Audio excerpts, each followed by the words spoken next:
All this I have told you so that you will not fall away. They will put you out of the synagogue. In fact, the time is coming when anyone who kills you will think they are offering a service to God.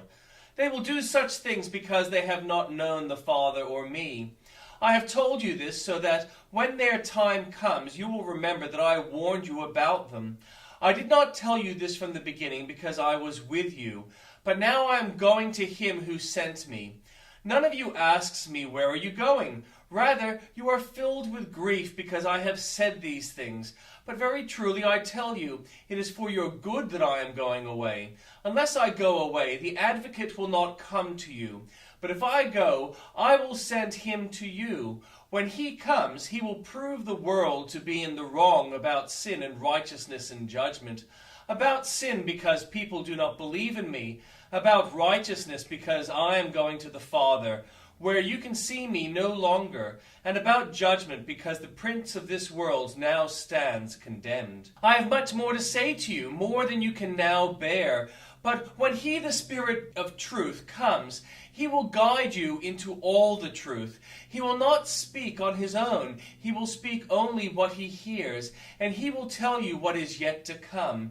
He will glorify me because it is from me that he will receive what he will make known to you. All that belongs to the Father is mine. This is why I said the Spirit will receive from me what he will make known to you. Jesus went on to say, in a little while you will see me no more, and then after a little while you will see me. At this, some of the disciples said to one another, what does he mean by saying in a little while you will see me no more, and then after a little while you will see me? And because I am going to the Father, they kept asking, why does he mean but a little while? We did not understand what he is saying. Jesus saw that they wanted to ask him about this, so he said to them, are you asking one another what I meant when I said, in a little while you will see me no more, and then after a little while you will see me? Very truly I tell you, you will weep and mourn while the world rejoices. You will grieve, but your grief will turn to joy. A woman giving birth to a child has pain because her time has come. But when her baby is born, she forgets the anguish because of her joy that a child is born into the world. So with you, now is your time of grief, but I will see you again and you will rejoice, and no one will take away your joy. In that day you will no longer ask me anything. Very truly I tell you, my Father will give you whatever you ask in my name. Until now you have not asked for anything in my name. Ask and you will receive, and your joy will be complete. Though I have been speaking figuratively, a time is coming when I will no longer use this kind of language, but will tell you plainly about my Father. In that day you will ask in my name. I'm not saying that I will ask the Father on your behalf. No, the Father himself loves you because you have loved me and have believed that I came from God. I came from the Father and entered the world. Now I am leaving the world and going back to the Father. Then Jesus' disciples said, now you are speaking clearly and without figures of speech. Now we can see that you know all things, that you do not even need to have anyone ask you questions. This makes us believe that you came from God.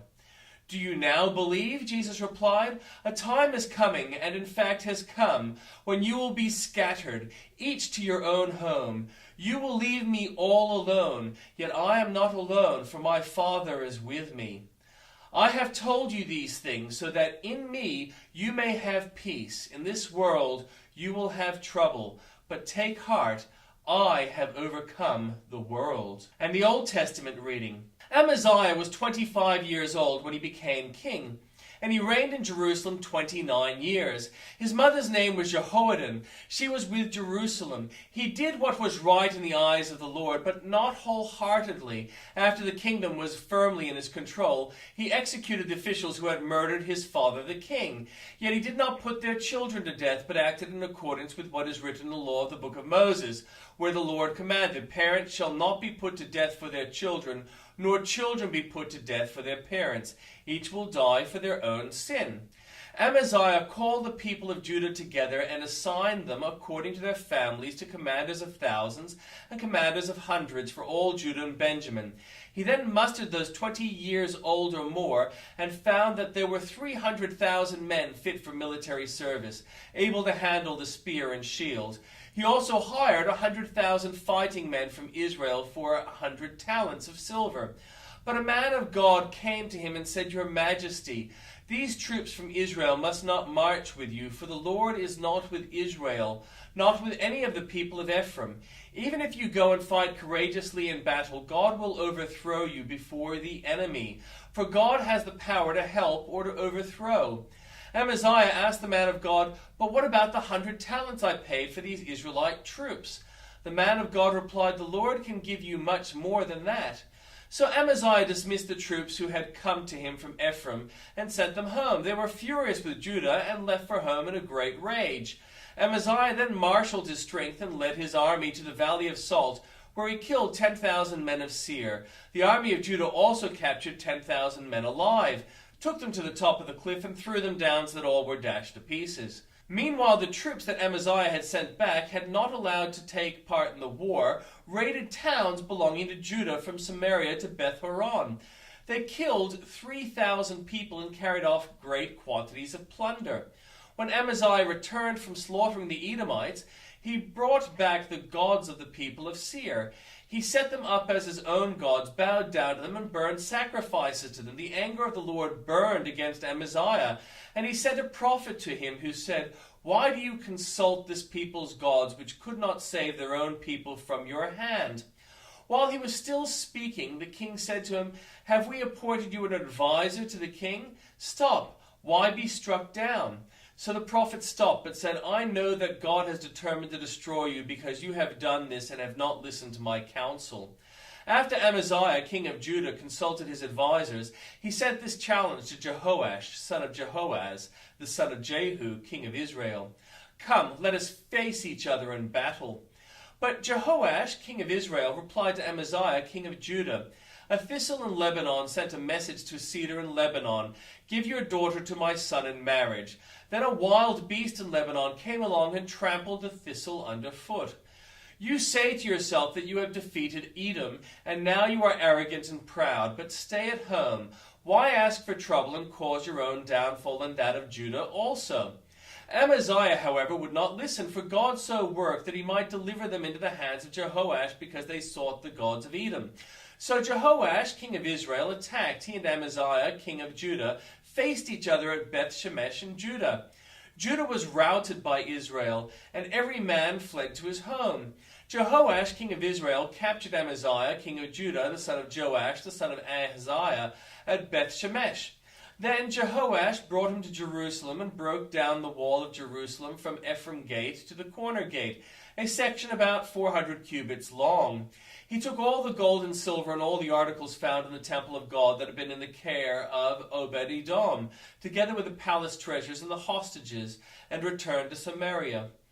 Amaziah, son of Joash, king of Judah, lived for 15 years after the death of Jehoash, son of Jehoaz, king of Israel.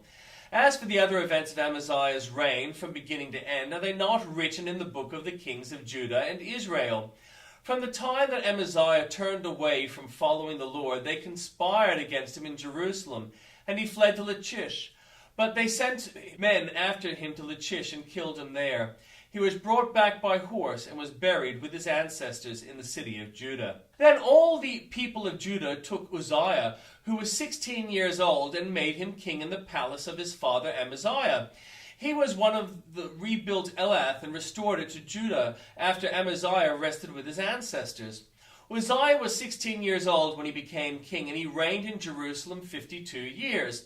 His mother's name was Jecholiah. She was from Jerusalem. He did what was right in the eyes of the Lord, just as his father Amaziah had done. He sought God during his days of Zechariah, who instructed him in the fear of God. As long as he sought the Lord, God gave him success.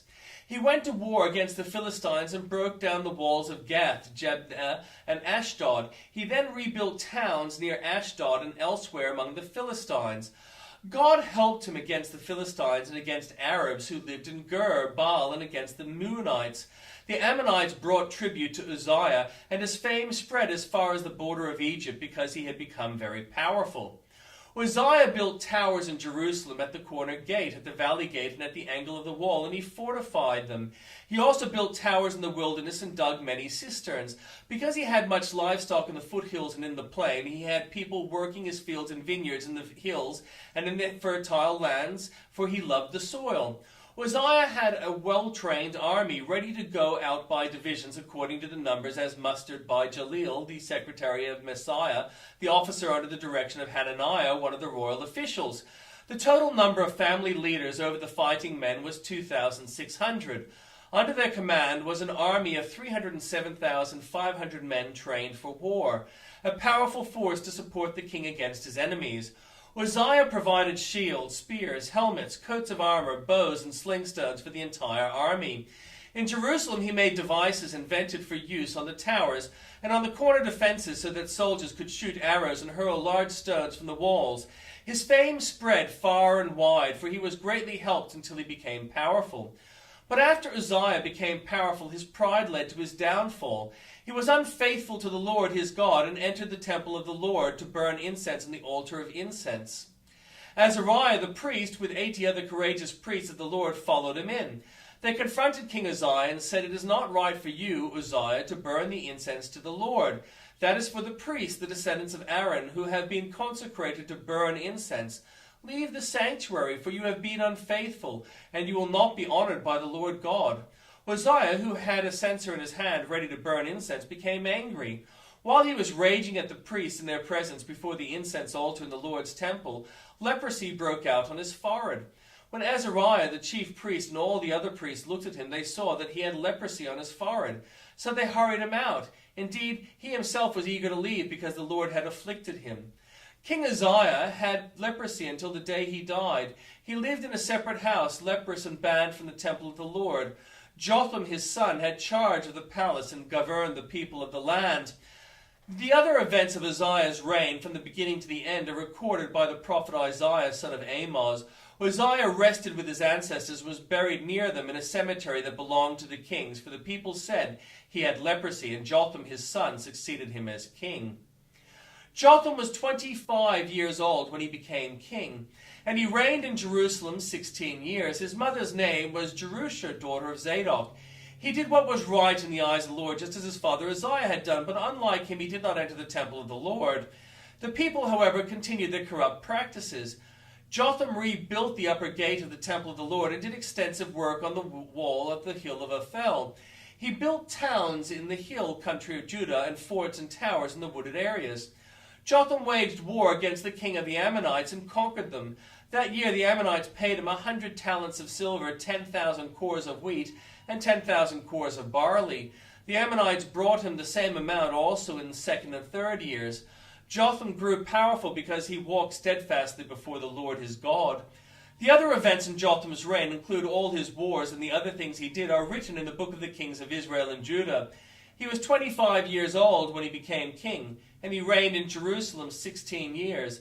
Jotham rested with his ancestors and was buried in the city of David, and Ahaz, his son, succeeded him as king.